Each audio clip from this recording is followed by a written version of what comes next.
for you, first off, Mike, when you are working on a project like this, where it is a spin on a known property, was there like a kill, a quote, a moment from the original that like you knew right off the bat you still needed to keep in?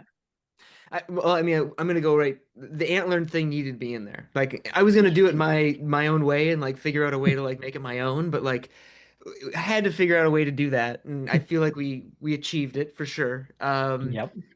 So yeah, I think there was that. I think something I haven't talked about a lot is like the music and the soundtrack in the film Mm, because we do a lot of winks and nods and like pull in actual Morgan Ames like soundtrack pieces. Not only did Blitz Berlin, our composers, use pieces like within the score from the film and little like winks and nods to like some of the measures in the original movie, but like we also pulled like some of the straight up songs to play right. The throughout the like movie Santa's because crawling, creeping, whatever that one. yes, yeah, well, and like even in Sleigh Rider, like I mean, it was we were able to, and because like Scott and Dennis, the original producers, like own the rights to like everything, like we Mm. could use that stuff, and it was so fitting.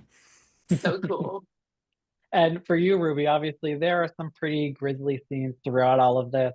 I know you read the script and wanted to be a part of it immediately. Just what Mhm. was it like to be on set and to see some of these wild scenes be filmed?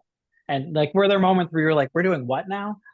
Oh yeah, there was lots of that. Rowan and I every once in a while would be like, "Are we on set of a Hallmark film?" And then somebody's face would be bashed in, and we're like, "Nope, we're on Silent Night, Deadly Night." But yeah, there was a day on set. I hadn't seen any of the kills, and then I was so excited because I was like, "Yay, I get to finally see one," and I almost fainted.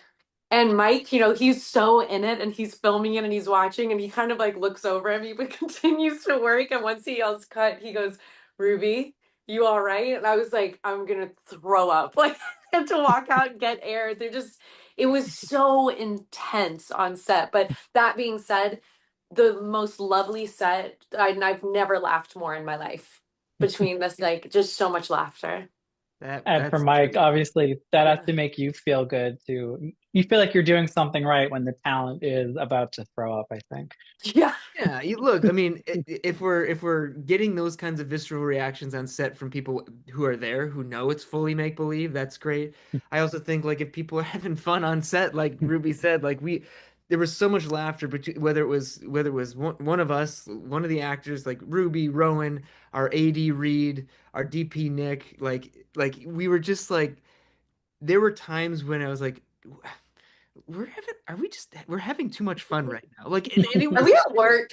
exactly. And it was a stress. There were days that were very stressful, like where you're just like, oh my God, like how are we gonna get all this done? I mean, it's the common problem of any kind of like indie movie. Not enough Yeah. time, not enough money, and that's what we were dealing with every single day. But we were always there, like you couldn't help but smile because you realize what first of all what we were making, and then second of all these scenes when you're in them, you're having so much fun doing them it was just part of the process and that I feel very lucky that we had that.